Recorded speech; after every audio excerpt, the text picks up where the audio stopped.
Hi friends, ಎಲ್ಲರಿಗೂ ನಮಸ್ಕಾರ. ಬನ್ನಿ ಫ್ರೆಂಡ್ಸ್, ಶಾರದಾ ಸೀರಿಯಲ್ನ ಇವತ್ತಿನ ಸಂಚಿಕೆಯಲ್ಲಿ ಏನಾಗ್ತಿದೆ ಅಂತ ನೋಡ್ಕೊಬರೋಣ. ಅದಕ್ಕೂ ಮುಂಚೆ ಯಾರೆಲ್ಲ ನನ್ನ ವಿಡಿಯೋ ನೋಡ್ತಾ ಇದ್ದೀರಾ ಫ್ರೆಂಡ್ಸ್, ಅವರೆಲ್ಲ ಪ್ಲೀಸ್ ಪುಟ್ಟದೊಂದು ಲೈಕ್ ಮಾಡಿ, ಹಾಗೆ ಫಾಲೋ ಮಾಡೋದನ್ನು ಮರಿಬೇಡಿ. ಬನ್ನಿ ಸ್ಟಾರ್ಟ್ ಮಾಡೋಣ. ಮೊದಲಿಗೆ ಫ್ರೆಂಡ್ಸ್, ಇಲ್ಲಿ ವಿಮಲ ಹೇಳ್ತಾ ಇರ್ತಾಳೆ, ನನ್ನ ಬಗ್ಗೆ ಯೋಚನೆ ಮಾಡಬೇಡಿ ಸಿದ್ದು. ರೆಸ್ಟೋರೆಂಟ್ಗೆ ನೀವಿಬ್ಬರು ಹೋಗಿ, ನೀನು ತುಂಬ ಎತ್ತರಕ್ಕೆ ಬೆಳಿಬೇಕು, ಅದೇ ನನ್ನ ಆಸೆ ಕಣೋ. ನನ್ನ ಬಗ್ಗೆ ನೀನು ಯೋಚನೆ ಮಾಡಬೇಡ, ನಿಮ್ಮ ಅಪ್ಪನ ಬಗ್ಗೆನೂ ಸಹ ಯೋಚನೆ ಮಾಡಬೇಡ. ನನಗೆ ಯಾವುದೇ ರೀತಿ ಯೋಚನೆ ಇಲ್ಲ. ಏನಿದ್ರು ಆರತಿ ಮತ್ತು ನಿನ್ನ ಭವಿಷ್ಯದ ಬಗ್ಗೆ ನಾನು ಯೋಚನೆ ಮಾಡ್ತಾ ಇರೋದು. ದಯವಿಟ್ಟು ಹೋಗು ಅಂತ ಅಂದಾಗ, ಸರಿ ಅಮ್ಮ, ನೀನು ಇಷ್ಟು ಧೈರ್ಯ ಕೊಟ್ಟಮೇಲೆ ಖಂಡಿತ ನಾನು ರೆಸ್ಟೋರೆಂಟಿಗೆ ಹೋಗ್ತೀನಿ ಅಂತ ಅಂದ್ಬಿಟ್ಟು ಶಾರದನ ಕರ್ಕೊಂಡು ಹೋಗ್ತಿರ್ಬೇಕಾದ್ರೆ ದೀಪು ಬರ್ತಾಳೆ. ಅಪ್ಪ ಅಮ್ಮ ಇಲ್ಲೋಡಿ, ನನಗೆ ಈ ಬುಕ್ಕನ್ನ ಚಿಂಟು ಕೊಟ್ಟ, ಇದರಲ್ಲಿರೋ ಕಥೆನ ನಾನು ಅಮ್ಮಮ್ಮನ ಹತ್ರ ಓದಿಸ್ಕೊಂಡು ಹಾಗೆ ಕೇಳ್ಕೊತೀನಿ, ನೀವಿಬ್ಬರು ಹುಷಾರಾಗಿ ರೆಸ್ಟೋರೆಂಟ್ಗೆ ಹೋಗಿ ಬನ್ನಿ ಅಂತ ಅಂದಾಗ,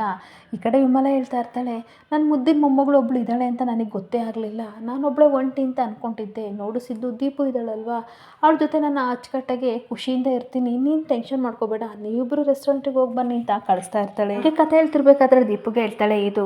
ರಾಮ ಲಕ್ಷ್ಮಣ ಸೀತೆ ಕತೆ. ಏನು ಗೊತ್ತಾ ಪುಟಾಣಿ, ರಾಮ ಕಾಡಿಗೆ ಹೋಗ್ತಾ ಇರಬೇಕಾದ್ರೆ ಜೊತೆಗೆ ಸೀತೆ ಲಕ್ಷ್ಮಣ ಇಬ್ಬರನ್ನು ಕರ್ಕೊಂಡು ಹೋಗ್ತಾ ಇರ್ತಾನೆ ಅಂತ ರಾಮ ಸೀತೆ ಕತೆನ ಹೇಳ್ತಾ ಇರಬೇಕಾದ್ರೆ ದೀಪಕ್ಕಂತೂ ಸಿಕ್ಕಾಬಟ್ಟೆ ಖುಷಿ ಆಗ್ತಾ ಇರುತ್ತೆ. ಹಾಗೆ ಇನ್ನೊಂದು ಕಡೆ ಸಿದ್ದು ಮತ್ತು ಶಾರದಾ ರೆಸ್ಟೋರೆಂಟ್ಗೆ ಬಂದು ಫುಡ್ನ ಒಳಗಡೆ ರೆಡಿ ಮಾಡ್ತಾ ಇರ್ತಾರೆ. ಇನ್ನೊಂದು ಕಡೆ ಜ್ಯೋತಿಕಾ ಬೇಕು ಅಂತ ರೆಸ್ಟೋರೆಂಟ್ ಒಳಗಡೆ ಬಂದುಬಿಟ್ಟು, ಅಪ್ಪ ಸದ್ಯ ಸಿದ್ದು ಮತ್ತು ಶಾರದಾ ಇಬ್ಬರು ನನ್ನನ್ನು ನೋಡಿಲ್ಲ, ಅವರಿಬ್ಬರು ಬರೋಕ್ಕೂ ಮುಂಚೆ ನನ್ನ ಕೆಲಸನ ನಾನು ಮಾಡ್ಕೊಂಡು ಹೊರಟೋಗ್ಬೇಕು ಅಂತ ಪ್ಲ್ಯಾನ್ ಮಾಡ್ಕೊತಿರ್ಬೇಕಾದ್ರೆ ಹೋಟೆಲ್ ಮ್ಯಾನೇಜರ್ ಬರ್ತಾರೆ. ಮೇಡಮ್ ಹೇಳಿ ಏನು ಬೇಕು ಅಂತ ಅಂದಾಗ, ಈ ರೆಸ್ಟೋರೆಂಟ್ ಬಗ್ಗೆ ನಾನು ತುಂಬ ಕಡೆ ವಿಚಾರಿಸಿದ್ದೀನಿ, ಕೇಳಿದ್ದೀನಿ, ಒಳ್ಳೆ ಒಪಿನಿಯನ್ ಇದೆ. ಇಷ್ಟು ಯುನಿಕ್ಕಾಗಿ ಹಾಗೆ ಇಷ್ಟು ಟೇಸ್ಟಿಯಾಗಿ ಫುಡ್ ಮಾಡ್ತಿರಲ್ಲ, ಯಾವ ರೀತಿ ಪ್ರಿಪೇರ್ ಮಾಡ್ತೀರಾ ಅಂತ ಕೇಳ್ತಾ ಇರ್ತಾಳೆ. ಹಾಗೆ ಮ್ಯಾನೇಜರ್ ಹೇಳ್ತಾ ಇರ್ತಾನೆ, ನಮ್ಮ MD ಶಾರದಾ ಮೇಡಮ್ ಇದಾರಲ್ಲ, ಅದೆಲ್ಲ ಅವ್ರ ಕೈ ಚಳಕ, ಅವ್ರು ಮಾಡೋ ಫುಡ್ಡು ಅಷ್ಟು ಟೇಸ್ಟಿಯಾಗಿರುತ್ತೆ ಅಂತ ಅಂದಾಗ, ಹಬ್ಬಬ್ಬ ಕೈಲಿ ಪೊರ್ಕೆ ಇಟ್ಕೊಂಡು ಮನೆ ಕೆಲಸ ಮಾಡ್ತಾ ಇದ್ಲು, ಇವಾಗ MD ಪೋಸ್ಟ್ ತೊಗೊಂಡ್ಬಿಟ್ಟಿದ್ದಾಳೆ ಅಂತ ತನ್ನ ಮನಸ್ಸಲ್ಲಿ ಬೈಕೊಂಡು ಹಾಗೆ ನಿಂತಿರ್ಬೇಕಾದ್ರೆ, ಮೇಡಮ್ ನಿಮಗೆ ಏನು ಬೇಕು, ಏನು ಹೇಳಲೇ ಇಲ್ವಲ್ಲ ಅಂತ ಮ್ಯಾನೇಜರ್ ಕೇಳ್ತಿರ್ಬೇಕಾದ್ರೆ, 1,000 ಜನಕ್ಕೆ ಕ್ಯಾಟರಿಂಗ್ ಸರ್ವಿಸ್ ಬೇಕಿತ್ತು ಅಂತ ಅಂದಾಗ, ಸರಿ ನಮ್ಮ MD ಮೇಡಮ್ಗೆ ಕಾಲ್ ಮಾಡಿ ಕೇಳ್ತೀನಿ ಅಂತ ಶಾರದನಿಗೆ ಫೋನ್ ಮಾಡ್ತಾ ಇರಬೇಕಾದ್ರೆ, ಬೇಡ ಬೇಡ, ಏನಕ್ಕೆ ನೀವು MD ಅವ್ರಿಗೆ ಕಾಲ್ ಮಾಡ್ತೀರಾ, ನೀವು ಮ್ಯಾನೇಜರಿಗೆ ಅಷ್ಟು ಡಿಸಿಷನ್ನ ತೊಗೊಳಕ್ಕಾಗಲ್ವಾ ಅಂತ ಕೇಳ್ತಾ ಇರ್ತಾಳೆ. ಹಾಗೆ ಆಗಲ್ಲ ಅಂತ ಮ್ಯಾನೇಜರ್ ಹೇಳ್ತಿರ್ಬೇಕಾದ್ರೆ, ಸುಮ್ಮನೆ ರೀ, ನಿಮಗೆ ದೊಡ್ಡ ಪ್ರಮೋಷನ್ ಸಿಗುತ್ತೆ ನಾಳೆ ಮುಂಚೆ, ಈ ಥರ ನೀವು ಹಾಟನ್ನು ತೊಗೊಂಡು ನಿಮ್ಮ MD ಮುಂದೆ ಕೊಟ್ಟರೆ ಅವರಿಗೆ ಸಿಕ್ಕಾಪಟ್ಟೆ ಖುಷಿ ಆಗುತ್ತೆ ಅಂತ ಅಂದಾಗ, ಮ್ಯಾನೇಜರು ನಿಜ ಅಂತ ಒಪ್ಕೊಂಡು ಆದರೂ ಸಹ ಒಂದು ಮಾತು ಕೇಳ್ತೀನಿ ಅಂತ ಹೋಗ್ತಿರ್ಬೇಕಾದ್ರೆ, ಸುಮ್ಮನೆ ಇರಿ, ನನ್ನ ಹತ್ರ ಟೈಮ್ ಇಲ್ಲ, ಮೆನು ಚಾರ್ಟ್ನ ಕೊಡಿ, ಅದರಲ್ಲಿ ಏನೇನು ಬೇಕು ಅಂತ ನಾನು ಟಿಕ್ ಮಾಡಿ ಕೊಟ್ಟೋಗ್ತೀನಿ, ಹಾಗೆ ಅಡ್ವಾನ್ಸ್ ಕೊಟ್ಟೋಗ್ತೀನಿ ಅಂತ ಅಂದಾಗ ಮ್ಯಾನೇಜರು ಒಪ್ಕೊಂಡು ಮೆನು ಚಾರ್ಟ್ನ ಕೊಡ್ತಾ ಇರ್ತಾರೆ. ಹಾಗೆ ಮೆನು ಚಾರ್ಟಲ್ಲಿ ಸಿಕ್ಕಾಪಟ್ಟೆ ಲಿಸ್ಟ್ನ ಮಾಡಿಬಿಟ್ಟು, ಸರಿ ಎಷ್ಟಾಯಿತು ಅಮೌಂಟ್ ಅಂತಂದಾಗ, 95,000 ಆಯಿತು ಮೇಡಮ್ ಅಂತಂದಾಗ, ಓ ಹೌದಾ ತೊಗೊಳ್ಳಿ ಅಂತ ಅಂದ್ಬಿಟ್ಟು 50,000 ಕ್ಯಾಶ್ ಕೊಡ್ತಿರ್ಬೇಕಾದ್ರೆ, ಮೇಡಮ್ ಇದು 50,000 ಇದೆ, ಮಿಕ್ಕಿದ್ದನ್ನು ಆಮೇಲೆ ಪೇ ಮಾಡಿ ಅಂತ ಅಂದಾಗ, ಅವನು ಅಮೌಂಟ್ ಎಣಿಸ್ತಿರ್ಬೇಕಾದ್ರೆ ಇವಳು ಫೋಟೋನ ಕ್ಲಿಕ್ ಮಾಡ್ಕೊಬಿಟ್ಟು ಹಾಗೆ ಸೈಲೆಂಟಾಗಿ ಸುಮ್ಮನಾಗ್ಬಿಡ್ತಾಳೆ. ಮೇಡಮ್ ನೀವು ಹೆಸರೇನು, ಕಾಂಟ್ಯಾಕ್ಟ್ ನಂಬರ್ ಕೊಡಿ, ಯಾವತ್ತು ನಿಮಗೆ ಫುಡ್ ಪ್ರಿಪೇರ್ ಮಾಡಬೇಕು, ಫಂಕ್ಷನ್ ಯಾವತ್ತು ಅಂತ ಮ್ಯಾನೇಜರ್ ಕೇಳ್ತಿರ್ಬೇಕಾದ್ರೆ, ನನ್ನ ಹೆಸರು ಹೇಳಿದ್ರೆ ಸಿದ್ಧಿಗೆ ಡೌಟ್ ಬರುತ್ತೆ ಅಂತ ಅಂದ್ಬಿಟ್ಟು ಪಾರಿಜಾತನ ಹೆಸರು ಹೇಳಿ ನಂಬರ್ ಕೊಟ್ಟು ಹೋಗ್ತಾ ಇರ್ತಾಳೆ. ಹಾಗೆ ಮತ್ತೆ ಡೇಟ್ ಆ್ಯಂಡ್ ಟೈಮ್ನ ನಾನು ಮೆಸೇಜ್ ಮಾಡ್ತೀನಿ ಅಂತ ಹೇಳ್ಬಿಟ್ಟು ತನ್ನ ಮನಸ್ಸಲ್ಲಿ ಯೋಚನೆ ಮಾಡ್ತಾ ಇರ್ತಾಳೆ. ಫುಡ್ ಏನಾದ್ರು ಡೆಲಿವರಿ ಮಾಡಲಿಲ್ಲ ಅಂತ ಅಂದರೆ, ಹೇಗಿದ್ರು ವಿಡಿಯೋ ಇದೆಲ್ಲ, ಇದನ್ನೆಲ್ಲ ಪಬ್ಲಿಷ್ ಮಾಡ್ತೀನಿ, ಹಾಗೆ ಸರಿಯಾದ ಟೈಮಿಗೆ ಬಂದು ಸರ್ವ್ ಮಾಡಲಿಲ್ಲ ಅಂತಂದರೆ ಎಲ್ಲ ಕಡೆ ಪಬ್ಲಿಕ್ ಮಾಡ್ತೀನಿ, ಶಾರದಾ ನೋಡ್ತಾ ಇರೋ, ನಿನ್ನ ಬಿಸ್ನೆಸ್ನ ಯಾವ ರೀತಿ ಹಾಳು ಮಾಡ್ತೀನಿ ಅಂತ ತುಂಬ ಖುಷಿ ಪಡ್ಕೊಂಡು ಮನೆ ಕಡೆ ಹೋಗ್ತಾ ಇರ್ತಾಳೆ. ಹಾಗೆ ಇನ್ನೊಂದು ಕಡೆ ಮುರಳಿ ಸಿಕ್ಕಾಪಟ್ಟೆ ಟೆನ್ಷನ್ ಮಾಡ್ಕೊಂಡು, ಎಂಥ ಅರಮನೆ ವೈಭೋಗ ಅದನ್ನೆಲ್ಲ ಬಿಟ್ಬಿಟ್ಟು ಈ ಮನೇಲಿ ಬಂದು ಕಷ್ಟಪಡ್ತಿದ್ದೀನಲ್ಲ, ಹೇಗಾದರೂ ಮಾಡಿ ಮತ್ತೆ ಮನೆಗೆ ವಾಪಸ್ ಹೋಗಿ ಎಲ್ಲರ ಕಾಲನ್ನು ಹಿಡಿದು ಬೀಡ್ಕೊಂಡು ಆ ಮನೆ ಸೇರಬೇಕು ಅಂತ ಹೋಗ್ತಿರ್ಬೇಕಾದ್ರೆ, ಅಷ್ಟೊತ್ತಿಗೆ ವೈದೇಹಿ ಅವನು ಇಬ್ಬರು ಬರ್ತಾರೆ. ವೈದೇಹಿ ಬಂದ್ಬಿಟ್ಟು, ರೀ ಎಲ್ಲಿಗೆ ಹೋಗ್ತಿದ್ದೀರಾ, ಕೂಲಾಗಿ ಐಸ್ ಹಾಕ್ಕೊಂಡು ನಿಮಗೋಸ್ಕರ ಪ್ರೀತಿಯಿಂದ ಜ್ಯೂಸ್ ಬಂದಿದ್ದೀನಿ, ಕುಡೀರಿ ಅಂತ ಅನ್ಬೇಕಾದ್ರೆ, ಬೇಡ ಅಂತ ಅನ್ಬೇಕಾದ್ರೆ, ಇಲ್ಲ ರೀ ಕುಡಿಬೇಕು ಅಂತ ಹೇಳ್ತಾ ಇರ್ತಾಳೆ. ಹಾಗೆ ಸಂಜೆ ಅಡುಗೆ ಮಾಡ್ತಾ ಇದ್ದೀನಿ, ಪಾಯಸ ಮಾಡಬೇಕಂತ ಅಂದ್ಕೊಂಡಿದ್ದೀನಿ, ಮತ್ತೇನಾದರೂ ನಿಮಗೆ ಬೇಕಾರಿ ಅಂತ ಅಂದಾಗ, ಏನು ಬೇಡ ಅಂತ ಅನ್ಬೇಕಾದ್ರೆ ಅವನು ಹೇಳ್ತಾ ಇರ್ತಾಳೆ, ಅಮ್ಮ ಹೊರಗಡೆನೂ ಕೆಲಸ ಮಾಡ್ತೀರಾ, ಹಾಗೆ ಇಲ್ಲೂ ಕೆಲಸ ಮಾಡ್ತೀರಾ, ನಿಮಗೆ ಟಯರ್ಡ್ ಆಗಿರಲ್ವಾ, ನೀವಿಬ್ಬರು ರೆಸ್ಟ್ ಮಾಡಿ, ಇವತ್ತು ನಾನು ಅಡುಗೆ ಮಾಡ್ತೀನಿ ಅಂತ ಅಂದಾಗ ವೈದೇಹಿಗೆ ಸಿಕ್ಕಾಪಟ್ಟೆ ಖುಷಿ ಆಗ್ತಿರುತ್ತೆ. ನೋಡಿದ್ರಾ ನಿಮ್ಮ ಮಗಳ ಕೈ ರುಚಿ ಯಾವ ರೀತಿ ಇರುತ್ತೆ ಅಂತ ನಿಮಗೆ ಗೊತ್ತಿಲ್ಲಲ್ವಾ, ಇವತ್ತು ಟೇಸ್ಟ್ ಮಾಡಿ ಯಾವ ರೀತಿ ಇದೆ ಅಂತ ಹೇಳ್ಬೇಕು ಅಂತ ಅನ್ಬೇಕಾದ್ರೆ, ಸರಿ ಅಂತ ಅಂದ್ಕೊಂಡು ಹಾಗೆ ಡಲ್ಲಾಗಿರ್ಬೇಕಾದ್ರೆ, ತೊಗೊಳ್ಳಿ ಜ್ಯೂಸ್ ಕುಡೀರಿ ಅಂತ ಕೊಡ್ತಾ ಇದ್ರೆ, ಮುರಳಿ ಮಾತ್ರ ಕುಡಿದಲ್ಲೇ ಟೇಬಲ್ ಮೇಲೆ ಇಡ್ತಾ ಇರ್ತಾನೆ. ಯಾಕ್ರಿ ಜ್ಯೂಸ್ ಕುಡಿಯಲ್ವಾ ಅಂತ ಅಂದಾಗ, ನನಗೆ ಜ್ಯೂಸು ಬೇಡ ಏನು ಬೇಡ, ನನ್ನ ಪಾಡಿ ನನ್ನ ಬಿಟ್ಬಿಡು, ಈಗಲೇ ಮನೆಗೆ ಹೋಗಿ ಅವರೆಲ್ಲರ ಕಾಲನ್ನು ಸಹ ನಾನು ಹಿಡ್ಕೊಂಡು ಬೇಡ್ಕೊಂಡು ಹೇಗಾದರೂ ಮಾಡಿ ಆ ಮನೆನ ಸೇರ್ಕೋತೀನಿ, ಇಲ್ಲಾಂದರೆ ಲೈಫ್ ಲಾಂಗ್ ನಾನು ಆ ಸಂಬಂಧನ ಕಳ್ಕೊಬೇಕಾಗುತ್ತೆ, ನಾನು ಹೋಗಬೇಕು, ದಾರಿ ಬಿಡು ಅಂತ ಅಂದಾಗ, ಏನ್ರಿ ಇಷ್ಟು ಬೇಗ ಹೋಗ್ತಿದ್ದೀರಾ, ಬೆಳಗ್ಗೆ ತಾನೇ ತಾಳಿ ಕಟ್ಟಿದ್ದೀರಾ, ಇವಾಗ ಹೋಗ್ತಿದ್ದೀರಲ್ಲ, ಏನಾದರೂ ನಿಮಗೆ ಹೆಚ್ಚು ಕಮ್ಮಿ ಆದರೆ ನಾನು ಹೇಗೆ ತಡ್ಕೊಳ್ಳೋದು ಅಂತ ವೈದೇಹಿ ಹೇಳ್ತಾ ಇರ್ತಾಳೆ. ಹಾಗೆ ಮತ್ತೆ ವೈದೇಹಿ ಹೇಳ್ತಿರ್ತಾಳೆ, ಇರ್ತಾಳೆ, ದಯವಿಟ್ಟು ಇವಾಗ ಹೋಗಬೇಡಿ, ನಾನು ಮುತ್ತೈದೆಯಾಗಿ ಇರಬೇಕು, ನೀವು ಅಲ್ಲಿಗೆ ಹೋಗಬೇಡಿ ಅಂತ ಅಂದಾಗ ಏನೇ ನಿಮ್ಮ ಮಾತಿನ ಅರ್ಥ ಅಂತ ಕೂಗಾಡ್ತಿರ್ಬೇಕಾದ್ರೆ ಮೊದಲೇ ನಿಮ್ಮ ಮಾವನ ಕೋಪ ಯಾವ ರೀತಿಯಿಂದ ನನಗೆ ತುಂಬ ಚೆನ್ನಾಗಿ ಗೊತ್ತು. ಮಗಳು ಚೆನ್ನಾಗಿರಬೇಕು ಅಂತಲೇ ಮನೆ ಹಳೆಯನ್ನು ಮಾಡಿಕೊಂಡು ಇಷ್ಟು ವರ್ಷ ನಿಮ್ಮನ್ನು ಸಹಿಸ್ಕೊಂಡು ಇದ್ದಿದ್ದು, ಇವಾಗ ದೊಡ್ಡ ಅನ್ಯಾಯ ಆಗಿದೆ ಅಂತ ಗೊತ್ತಾಗಿದೆ, ನಿಮ್ಮನ್ನೇ ಸುಮ್ಮನೆ ಬಿಡ್ತಾರಾ, ದಯವಿಟ್ಟು ಹೋಗಬೇಡಿ, ನನ್ನ ಮಾತನ್ನ ಕೇಳಿ ಅಂತ ರಿಕ್ವೆಸ್ಟ್ ಮಾಡ್ಕೋತಾ ಇರ್ತಾಳೆ. ಹಾಗೆ ಮತ್ತೆ ಹೋಗಬೇಡಿ, ನಿಮ್ಮ ಮಾವ ಸಾಯ್ಸೋಕ್ಕೂ ಎಸಲ್ಲ ಅಂಥವ್ರು ಅಂತ ಅನ್ಬೇಕಾದ್ರೆ ಏನೇ ಮಾಡೋದು ಅಂತಂದಾಗ ಸುಮ್ಮನೆ ಅಚ್ಚುಕಟ್ಟಾಗಿ ಇಲ್ಲಿರಿ ಅಂತ ಅಂದಾಗ ಅಯ್ಯೋ ಇದು ನನ್ನ ಕರ್ಮ, ಒಳ್ಳೆಯ ಬೋನಿಗೆ ಬಂದ್ಬಿಟ್ಟು ಎಗ್ನ ಸಿಗಾಕೊಂಡಾಗ ಆಗಿದೆ ನನ್ನ ಲೈಫು ಅಂತ ಅಂದಾಗ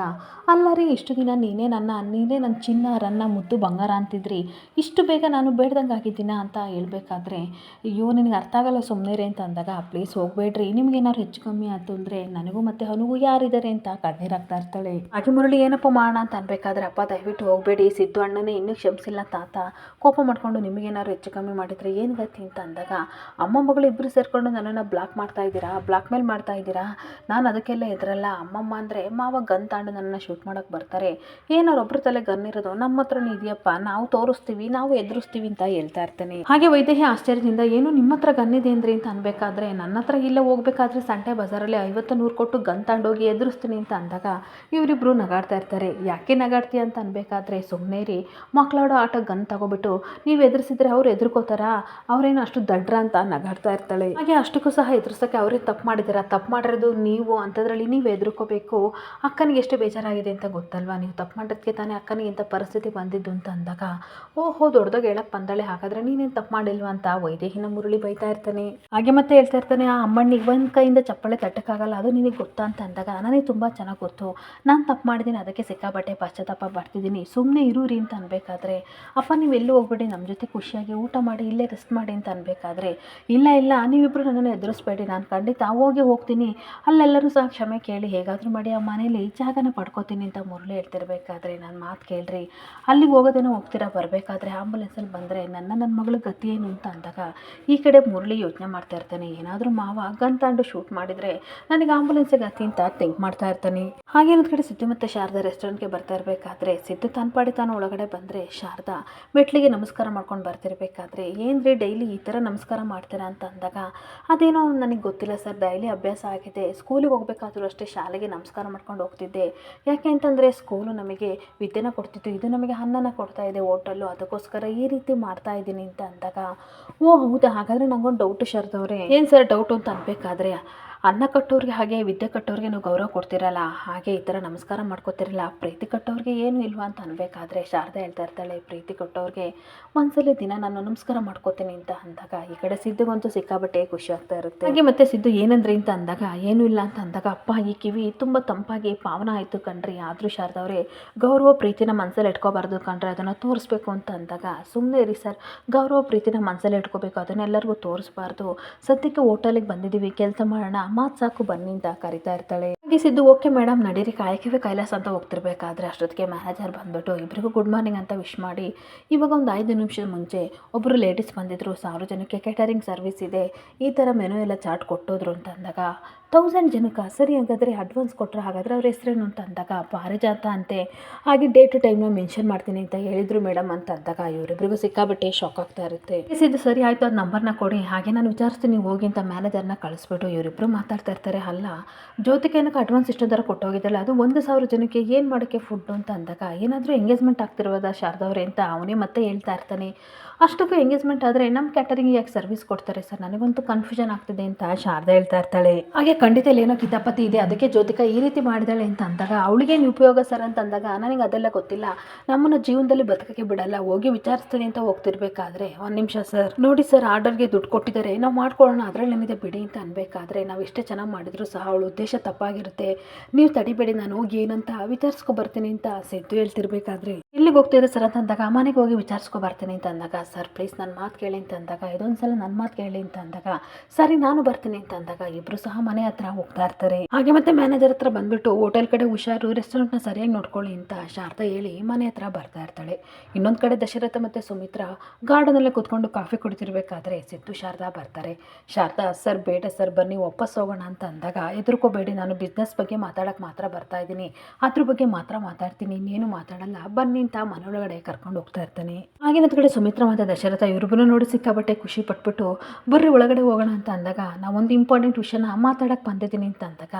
ಸರಿ ಆಯಿತು ಒಳಗಡೆ ಮಾತಾಡಿದ್ರಾಯ್ತು ಬಾ ಶಾರದಾ ಅಂತ ಸುಮಿತ್ರಾ ಕರಿತಿರ್ಬೇಕಾದ್ರೆ ಸಿದ್ದು ಬಾರು ಅಂತ ದಶರಥ ಹೇಳ್ತಿದ್ರೆ ಇಲ್ಲ ಸರ್ ನಾವು ಒಳಗಡೆ ಬರಲ್ಲ ಇಲ್ಲೇ ಮಾತಾಡ್ತೀವಿ ಅಂತ ಅಂದಾಗ ಅವರಿಬ್ರಿಗೂ ಸಿಕ್ಕಾಬಟ್ಟೆ ಆಶ್ಚರ್ಯ ಆಗ್ತಾ ಇರುತ್ತೆ. ಹಾಗೆ ಮತ್ತೆ ಸಿದ್ದು ಹೇಳ್ತಾ ಇರ್ತಾನೆ ನಾನು ಈ ಮನೆ ಮಗನಾಗಿ ಬಂದಿಲ್ಲ ಒಬ್ಬ ರೆಸ್ಟೋರೆಂಟ್ ಓನರ್ ಆಗಿ ಬಂದಿದ್ದೀನಿ ಅಂತ ಅಂದಾಗ ಶಾರದನು ಸಹ ನಾವಿಲ್ಲಿ ವ್ಯವಹಾರದ ಬಗ್ಗೆ ಮಾತಾಡೋಕ್ಕೆ ಬಂದಿದ್ದೀವಿ ಅಂತ ಅಂದಾಗ ಇವರಿಬ್ರಿಗೂ ಸಿಕ್ಕಾಬಟ್ಟೆ ಆಶ್ಚರ್ಯ ಆಗ್ತಾ ಇರುತ್ತೆ. ಹಾಗೆ ಸುಮಿತ್ರಾ ಹೇಳ್ತಾ ಇರ್ತಾಳೆ ಏನೋ ಸಿದ್ದು ಮುದ್ದು ನನ್ನ ಹತ್ರ ತಮಾಷೆ ಮಾಡ್ತಿದ್ಯಾ ತಮಾಷೆ ಮಾಡಬೇಡ ಕೋಪ ಅಂತ ಬಂದರೆ ಈ ಅತ್ತೆ ಮೂಗನ ಕಿತ್ತಾಕ್ಬಿಡ್ತಾಳೆ ಬಾರೋ ಒಳಗಡೆ ಅಂತ ಅಂದಾಗ ಇಲ್ಲ ಮೇಡಮ್ ನಾವು ಒಳಗಡೆ ಬರಲ್ಲ ಸಾರಿ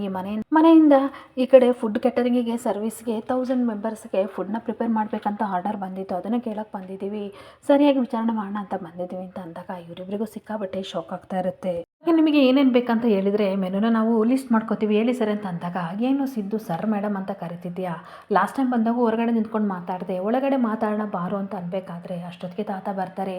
ಏನಿದು ಇವನೇನಕ್ಕೆ ಬಂದಿದ್ದೇನೆ ಏನು ಮೆನು ಏನು ಕೊಡಬೇಕು ನಾವು ಏನು ನಡೀತಿದೆ ಇಲ್ಲಿ ಅಂತ ತಾತ ಕೂಗಾಡ್ತಾ ಇರ್ತಾರೆ. ಮತ್ತು ಯಾರು ಆರ್ಡರ್ ಕೊಟ್ಟಿದ್ದು ಅಂತ ಅನ್ಬೇಕಾದ್ರೆ ಇವರೇ ಸರ್ ಅಂತ ಅಂದಾಗ ಪಾರಿಜಾತ ಮುಖ ನೋಡಿದಾಗ ತಾತನಿಗೆ ಸಿಕ್ಕಾಬಟ್ಟೆ ಕೋಪ ಬರ್ತಿರ್ಬೇಕಾದ್ರೆ ನಾನಲ್ಲ ಗೋಲ್ಡ್ ಕೊಟ್ಟಿದ್ಲು ಅಂತ ಅನ್ಸುತ್ತೆ ಅಂತ ಅಂದಾಗ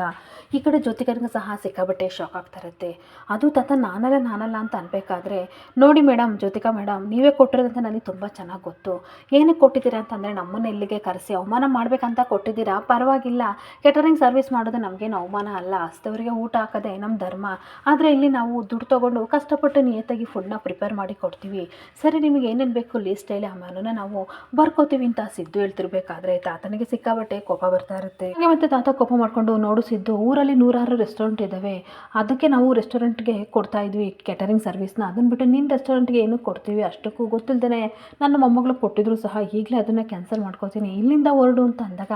ಸಾರಿ ಸರ್ ಆ ರೀತಿ ನಾನು ಕ್ಯಾನ್ಸಲ್ ಮಾಡ್ಕೊಳಕ್ಕಾಗಲ್ಲ ಅಂತ ಅಂದಾಗ ಈ ಕಡೆ ತಾತನಿಗೆ ಸಿಕ್ಕಾಬಟ್ಟೆ ಕೋಪ ಬರ್ತಾ ಇರುತ್ತೆ. ಜೊತೆಗೆ ನೀವು ಅಡ್ವಾನ್ಸ್ ಸಹ ಕೊಟ್ಟಿದ್ದೀರಾ ಅಡುಗೆ ಕೆಲಸ ಎಲ್ಲನೂ ಸಹ ನಮ್ಮ ಕೆಲಸದವರು ಪ್ರಿಪೇರ್ ಮಾಡ್ತಾ ಇದ್ದಾರೆ ಇವಾಗ ಕ್ಯಾನ್ಸಲ್ ಮಾಡ್ಕೊಳಕ್ಕಾಗಲ್ಲ ಅಂತ ಅಂದಾಗ ನನಗೆ ಕೋಪ ಬರ್ಸ್ಬೇಡ ಆಯಿತಾ ತುಂಬ ಕೋಪ ಬರ್ತಿದೆ ಇಲ್ಲಿಂದ ಹೊರಟೋಗು ಅಂತ ಸಹ ಹೇಳ್ತಿರ್ಬೇಕಾದ್ರೆ ಆಗಲ್ಲ ಸರ್ ಏನೇನು ಬೇಕಂತ ಹೇಳಿ ಆ ಮೆನುನ ನಾವು ಬರ್ಕೋತೀವಿ ಅಂತ ಸಿದ್ದು ಹೇಳ್ತಿರ್ಬೇಕಾದ್ರೆ ಅಪ್ಪ ಪ್ಲೀಸ್ ಕೋಪ ಮಾಡ್ಕೋಬೇಡಿ ಸಿದ್ದು ಪರಿಸ್ಥಿತಿನ ಅರ್ಥ ಮಾಡ್ಕೊಳ್ಳಿ ಅಂತ ದಶರಥ ಹೇಳ್ತಿರ್ಬೇಕಾದ್ರೆ ನಮ್ಮ ಮಕ್ಕಳಲ್ಲೋ ಮಾವ ಅರ್ಥ ಮಾಡ್ಕೊಳ್ಳಿ ಅಂತ ಅಂದಾಗ ಏನು ಸುಮಿತಾ ಇವರು ನಮ್ಮ ಮಕ್ಕಳು ಅಂತ ಅಂದ್ಕೊಂಡಿದ್ಯಾ ಇವರು ಊರು ಜನಗಳ ಮುದ್ದೆ ನಮ್ಮ ಮರ್ಯಾದೆ ಕಲಿಬೇಕು ಅಂತಲೇ ಕಾಯ್ತಾ ಇರ್ತಾರೆ ಇವ್ರು ಹೇಗೆ ನಮ್ಮ ಮಕ್ಕಳಾಗ್ತಾರೆ ಅಂತ ತಾತ ಕೂಗಾಡ್ತಾ ಇರ್ತಾರೆ. ಹಾಗೆ ಮತ್ತೆ ಸಿದ್ದು ಹೇಳ್ತಾ ಇರ್ತಾನೆ ನೋಡಿ ಸರ್ ನನ್ನನ್ನು ನೀವು ಮಿಸ್ಅಂಡರ್ಸ್ಟ್ಯಾಂಡ್ ಮಾಡ್ಕೊಂಡಿದ್ದೀರಾ ಅವಾಗಿಂದ ನಾನು ಬಿಸ್ನೆಸ್ ಬಗ್ಗೆ ಮಾತ್ರ ಮಾತಾಡ್ತಿದ್ದೀನಿ ಬೇರೇನೂ ಮಾತಾಡಿಲ್ಲ ನೀವೇನಕ್ಕೆ ತಪ್ಪಾಗಿ ತಿಳ್ಕೊತೀರಾ ದಯವಿಟ್ಟು ಏನೇನು ಮೆನು ಬೇಕು ಅಂತ ಹೇಳಿ ಆ ಚಾಟ್ನ ನಾವು ಮಾಡ್ಕೋತೀವಿ ಅಂತ ಸಿದ್ದು ಹೇಳ್ತಾ ಇರ್ತಾನೆ. ಹಾಗೆ ಮತ್ತೆ ಹೇಳ್ತಾ ಇರ್ತಾನೆ ಸರಿ ನಿಮ್ಮ ಮೆಸೇಜ್ಗೋಸ್ಕರ ಕಾಯ್ತಾ ಇರ್ತೀವಿ ಬನ್ನಿ ಶಾರದವ್ರು ಹೋಗೋಣ ಅಂತ ಹೋಗ್ಬೇಕಾದ್ರೆ ತಾತ ತುಂಬ ಕೋಪ ಮಾಡಿಕೊಂಡು ಹಾಗೆ ಜ್ಯೋತಿಕಾನ ಕಡೆ ನೋಡಿಕೊಂಡು ಗುರಾಯಿಸ್ತಾ ಇರ್ತಾರೆ. ಮನೆ ಒಳಗಡೆ ಬಂದುಬಿಟ್ಟು ಅಲ್ಲ ಜ್ಯೋತಿಕಾ ನಿನ್ನ ತಲೆಯಲ್ಲಿ ಬುದ್ಧಿ ಇಲ್ವಾ ಹೋಗಿ ಸಿದ್ದುಗೆ ಏನಕ್ಕೆ ಕ್ಯಾಟರಿಂಗ್ ಸರ್ವಿಸ್ ಕೊಟ್ಟೆ ಅಂತ ಅಂದಾಗ ಈ ಕಡೆ ಜೋ ನಾಟಕ ಮಾಡ್ತಾ ಇರ್ತಾಳೆ ಏನು ಗೊತ್ತಾ ತಾತ ಬೇರೆಯವ್ರಿಗೆ ಏನು ಕೊಡಬೇಕು ಸಿದ್ದು ನಮ್ಮನೆ ಅಲ್ವಾ 4 ಕಾಸು ಆಗುತ್ತೆ ಅಂತ ಇವನಿಗೆ ಒಳ್ಳೇದಾಗಲಿ ಅಂತ ನಾನು ಕ್ಯಾಟರಿಂಗ್ ಸರ್ವಿಸ್ ಕೊಟ್ಟೆ ಅಂತ ಡ್ರಾಮಾ ಮಾಡ್ತಾ ಇರ್ತಾಳೆ. ಇನ್ನೊಂದು ಕಡೆ ಸುಮಿತ್ರನು ಸಹ ಬೈತಾ ಇರ್ತಾಳೆ ಸಿದ್ದು ನಮ್ಮ ಮನೆ ಮಗ ನೀನು ಮನೆ ಮಗನ ಮದುವೆಗೆ ಮನೆ ಮಗನಾಗಿ ಕರಿಬೇಕು ಅದನ್ನು ಬಿಟ್ಟು ಕ್ಯಾಟರಿಂಗ್ ಸರ್ವಿಸ್ ಕೊಟ್ಟಿದೆಯಲ್ಲ ನಿನ್ನ ಬುದ್ಧಿಗೆ ಏನಾಗಿದೆ ಅಂತ ಬೈತಾ ಇರ್ತಾಳೆ. ಮತ್ತೆ ದಶರಥ ಹೇಳ್ತಾ ಇರ್ತಾನೆ ಈ ವಿಷಯ ವಿಮಲನಿಗೆ ಗೊತ್ತಾದರೆ ಎಷ್ಟು ಬೇಜಾರು ಮಾಡ್ಕೋತಾಳೆ ಗೊತ್ತಾ ಜೋ ಅಂತ ಅನ್ಬೇಕಾದ್ರೆ ಹಾಗಲ್ಲ ಡ್ಯಾಡಿ ಯಾವಾಗಲೂ ನನ್ನನ್ನು ತಪ್ಪಾಗಿ ತಿಳ್ಕೊತಿರ್ತೀರಾ ಹೇಗಿದ್ರು ಕ್ಯಾಟರಿಂಗ್ ಸರ್ವಿಸ್ ಮಾಡೋರಿಗೆ ದುಡ್ಡು ಕೊಡ್ತೀವಲ್ವಾ ಅದು ಸಿದ್ದುಗೆ ಒಳ್ಳೇದಾಗಲಿ ಅಂತ ನಾನು ಈ ಇಂಟೆನ್ಷನ್ ಇಟ್ಕೊಂಡು ಮಾಡಿದೆ ಅಂತ ಅಂದಾಗ ನೋಡು ಜ್ಯೋತಿಕಾ ನೀನು ಕೆಟ್ಟ ಉದ್ದೇಶನೋ ಒಳ್ಳೆ ಉದ್ದೇಶನೋ ನನಗೆ ಗೊತ್ತಿಲ್ಲ ನೀನು ಮಾಡೋದು ತಪ್ಪು ಸಿದ್ದು ಮುಂದೆ ತಲೆ ತೆಗ್ಸೋ ಹಾಗೆ ಮಾಡಿದೆ ಅಂತ ತಾತ ಬೈತಿರ್ಬೇಕಾದ್ರೆ ಇಲ್ಲ ನಮ್ಗೆ ಒಳ್ಳೆ ಮಾಡಿದ್ದು ಸಾರಿ ಅಂತ ಪಾರಿಜಾತ ವಾದ ಮಾಡ್ತಿರ್ಬೇಕಾದ್ರೆ ಮುಚ್ಚು ಬಾ ಎಲ್ಲ ನಿನ್ನಿಂದಲೇ ಆಗಿದ್ದು ಅಂತ ಹಾಗೆ ಒಂದು ಕಡೆ ಸಿದ್ದು ಶಾರದಾ ರೆಸ್ಟೋರೆಂಟ್ ಕಡೆ ಬರ್ತಿರ್ಬೇಕಾದ್ರೆ ಕೋಪ ಮಾಡ್ಕೋಬೇಡಿ ಸರ್ ತಾತನ ಜೊತೆ ನೀವು ಈ ರೀತಿ ಮಾತಾಡಬಾರ್ದಿತ್ತು ಅಂತ ಅಂದಾಗ ನಾನು ಸರಿಯಾಗಿ ಮಾತಾಡಿದ್ದೀನಿ ಪ್ರತಿ ಸಲ ನಮ್ಮನ್ನು ತಪ್ಪಿಸ್ತಾರಾಗಿ ಮಾಡ್ತಾರೆ ಇವಾಗ ವ್ಯವಹಾರದ ಬಗ್ಗೆ ಮಾತಾಡಿದ್ದೀನಿ ಏನಾದರೂ ಅಂದ್ಕೊಳ್ಳಿ ಅವರು ತಪ್ಪಾಗಿ ತಿಳ್ಕೊಂಡ್ರೆ ನಾನೇನು ಮಾಡೋಕ್ಕಾಗಲ್ಲ ಅಂತ ಅಂದಾಗ ಆದರೂ ಸರ್ ನೀವು ಸಮಾಧಾನ ಮಾಡ್ಕೋಬೇಕಿತ್ತು ಅಂತ ಅಂದಾಗ ಜ್ಯೋತಿಕಾ ಏನೋ ಎಡವಟ್ಟು ಮಾಡೋಕ್ಕೆ ಮಾಡಿದಾಳೆ ಬಿಡಿ ನನಗೆ ಗೊತ್ತು ಅಂತ ಅಂದಾಗ ಏನಾದರೂ ಜ್ಯೋತಿಕಾ ಒಳ್ಳೆ ಕೆಲಸ ಮಾಡೋಕ್ಕೆ ಮಾಡಿರ್ಬೋದಲ್ವಾ ನಾವು ತಪ್ಪಾಗಿ ತಿಳ್ಕೊಬಾರ್ದು ಆದರೂ ಸಹ ತಾತನ ಜೊತೆ ಈ ರೀತಿ ಮಾತಾಡಬಾರ್ದು ಅಂತ ಅಂದಾಗ ಸಿದ್ದು ಶಾರದಾನ ಗುರಾಯಿಸ್ಕೊಂಡು ನೋಡ್ತಾ ಇರ್ತಾನೆ. ಇಲ್ಲಿಗೆ ಸಂಚಿಕೆ ಎಲ್ಲಾಗ್ತಿದೆ. Thank you for the watching friends.